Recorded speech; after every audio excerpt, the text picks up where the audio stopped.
Hello and welcome to Interviews with Extraordinary Women from Embody Your Vision. I'm Nadia Giordana and I'm here today with Lori Campbell.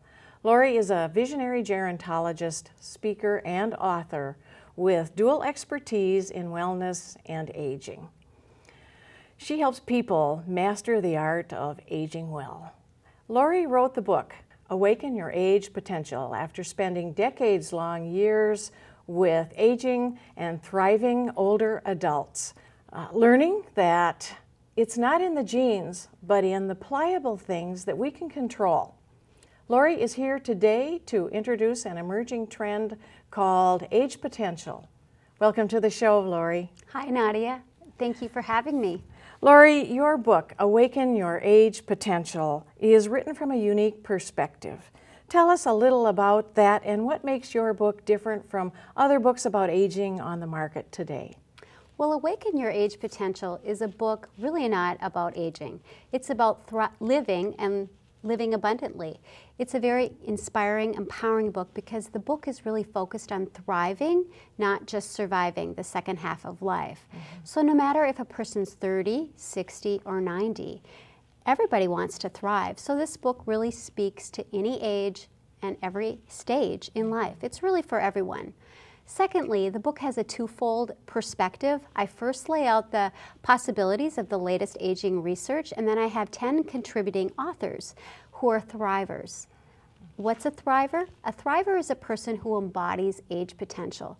They are ordinary people having an extraordinary aging experience, and their life story gives the reader a sneak peek of what it could be like to be a thriver.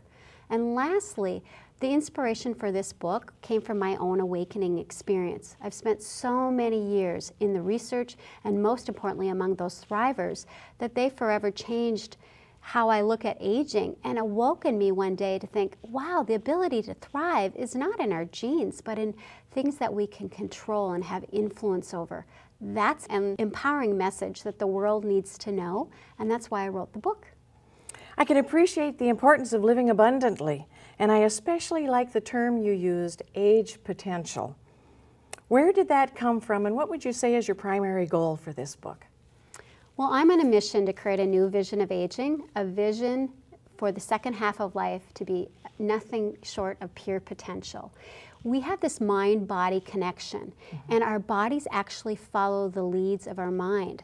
So I felt it important to coin a new phrase, and it's age potential, intending to shift the consciousness, our thoughts and our belief system of age to potential. Think aging, think potential.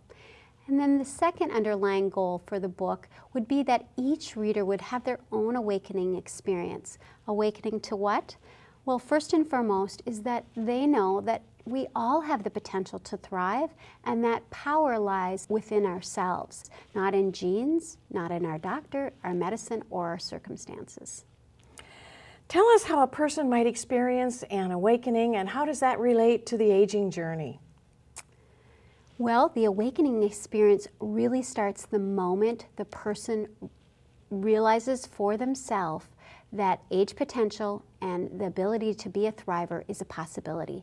Because we really can't begin to create or live a life of thriving until we know it's possible, and most importantly, believe it for ourselves. So therein lies the awakening experience. And many people, Nadia, ask me, well, how do you know that to be true, Lori? Well, this is all based on hard research. It's a science concept called epigenetics. And in Bruce Lipton's book, Biology of Belief, he says, our genes are our predisposition, but they are not our fate.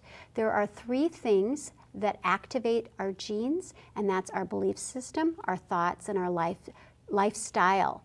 So depending on how we think and how we live, that activates either towards disease and illness or towards prevention and delay. So in other words, we have a lot of influence in our health and aging journey. I think the point you make about belief is an important distinction. Is that a common thread among thrivers, and are there others? Well, great question, because aging is a normal lifespan experience, but there's no normal curve in aging. It's a very unique path, and the reader is going to get that from the beginning because the thrivers profiled in the book each have their own unique story. But amazingly, there are some common threads, and in the book I focus on 4, but for time's sake I'll go over 2 right now with you. Okay. The first one is we see thrivers as people who question their limiting thinking. In other words, they don't easily take on status quo thinking. They know what they believe in and why they believe in it. They're very reflective people. And a second common thread that we see is they create and live a very passion-centered life. In other words, they love life and life loves them. They don't just go through the motions in life.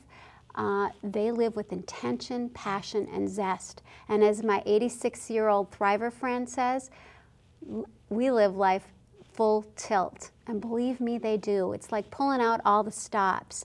And their love of life is contagious.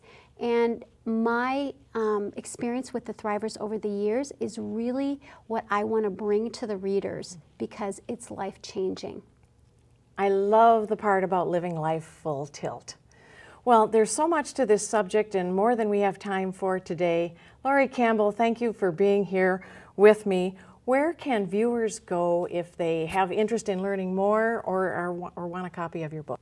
Thank you for asking. The book is due out this fall, and if you go to my website, there'll be a media page, and it's at www.agepotential.com. That's the show for today. Thank you for watching. Please join us again next time at Embody Your Vision.